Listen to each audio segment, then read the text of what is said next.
umudiyakoni ni umuntu ukomeye mu itorero, ni umuntu umeze nk'aho yungirije pasiteri, ni umuntu ufatanya na pasitori mu gucyaha, mu guhugura no mu gutesha. Ntimuzaberekere satani, satani muzabire satani, imana muyite imana, musabe Yesu.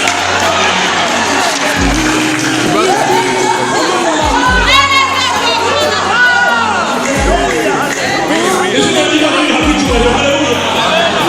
hari korali turirimbiye ukuntu bariya basore bahamije mu gihugu cy'amahanga. muri iki turabashitsi, turabimukira muri icyo gihugu cy'iki cy'amahanga. nimuhamye Imana, niba ngombwa yuko mujya mu muriro w'Imana Imana ishimwe. Yego turirimbiye ngo mu bubasha bw'Imana budukiza.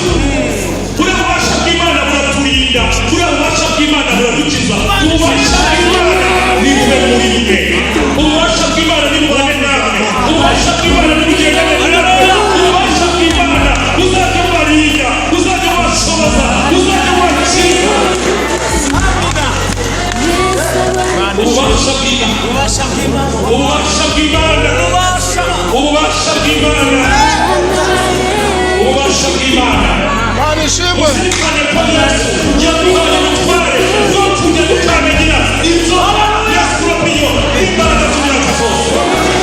Musabwe kutagira impuhwe Satani, musabwe kutagira impuhwe abadayimoni, musabwe kutagira impuhwe inzoka, musabwe kutagira impuhwe sikorupiyo. Muzasengera abarwayi, muzakiza indwara, muzirikane abadayimoni, muzakandagira imbaraga z'umwijima.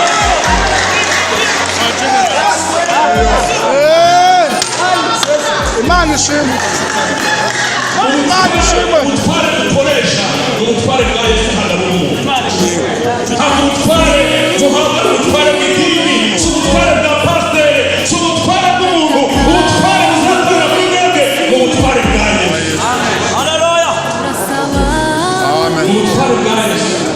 Muzasura abarwayi mu bitaro mubasenge, twemera ko indwara zikira mu izina rya Yesu.